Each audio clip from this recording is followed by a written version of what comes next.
Hi everyone. Another video. I know. I think this video should be about a complex problem. My last video was about benefits, about the problems and the stigmas around it, and I want to go in a little bit more deeper about that. I'm not going to touch on that. I'm not going to say the same thing like last time, but I want to touch on something that most people don't talk about, and that is 0 hour contracts. Now, we all know and hear of good things about 0 hour contracts, bad things about 0 hour contracts. And the one thing that I never hear about is age. Now, I know most people might think, what do you mean by age? We don't have an age problem. But you have to now think about what I'm talking about. When I talk about age, I'm not talking about age in the way of fashion, I mean age in the way of work. Now, I heard a news article a couple of weeks ago about the Tory party, the booze, murderous bastard Tory party. I mean the Tory party that wants to raise the age of pension of retiring at the age of 75. Now, my grandma's 85. Now, just imagine retiring at 75, soon to be in your 80s, and then, living that while spending your whole life saving and working and saving and working. And then, on top of that, just thinking about the whole situation of mental health. That's where the 0 hour contract comes into. And that's why I'm talking about the whole problem of age and 0 hour contract and the good news and the bad news. I don't agree with the 0 hour contract. I think that just imagine receiving a text or a phone call saying, hey, mate, we don't need you today. I'm so sorry. Or, hey, mate, we don't need you maybe tomorrow. Just imagine that. There's no structure in that.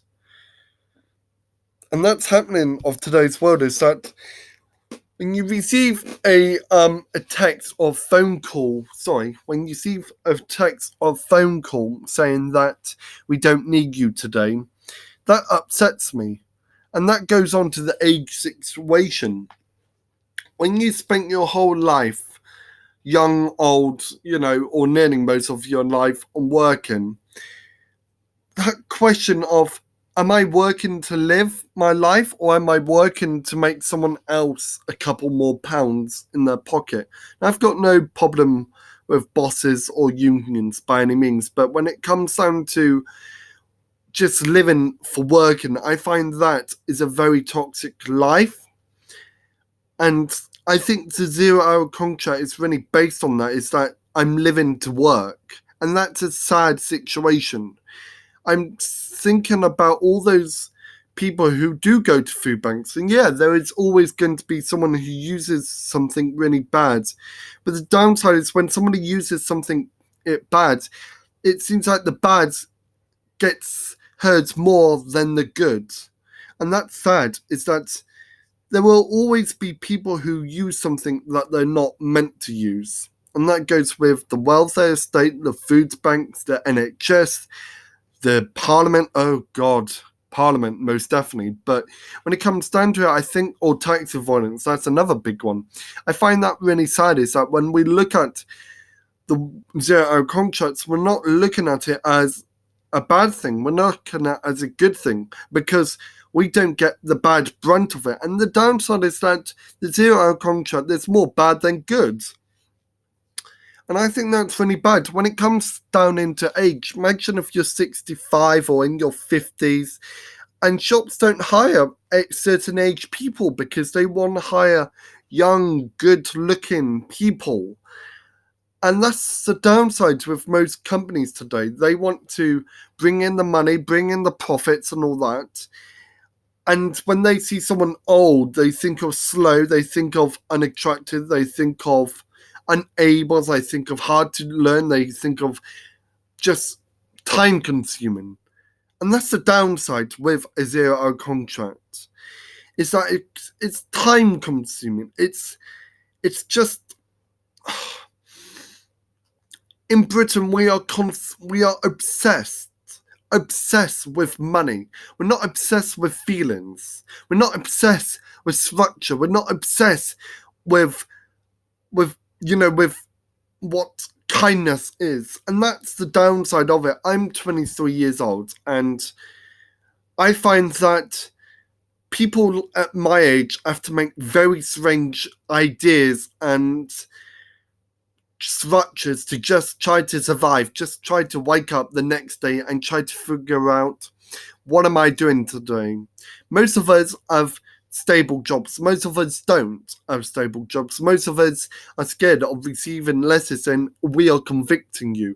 Most of us are scared of most of us are scared of looking at our bank accounts. And this is the downside, is it? It's that when I hear the news, all I hear is the good things from a zero contract, the help, the benefits of it. But you don't, but that's a very, very small percentage of the whole structure of a zero contract. And that's what I'm upset about, is that I think that there's too much lies in the UK at the moment. There's too much deceit, there's too much greed, there's too much lack of structure, and it doesn't surprise me that we have a mental health crisis. I think people need to really do their research before they, think about a person who's on benefits, people who are on zero contracts, or people who just don't understand. So yeah, if you like what I'm saying, please just subscribe, like always, and please leave a comment. It's always nice to understand what people are saying. And no, this isn't a channel where you can't comment. I always prefer comments. I don't like TV news channels that cut off comments. I think that just shows the lack of freedom that there is in the UK news outlets these days. Thank you so much, and peace.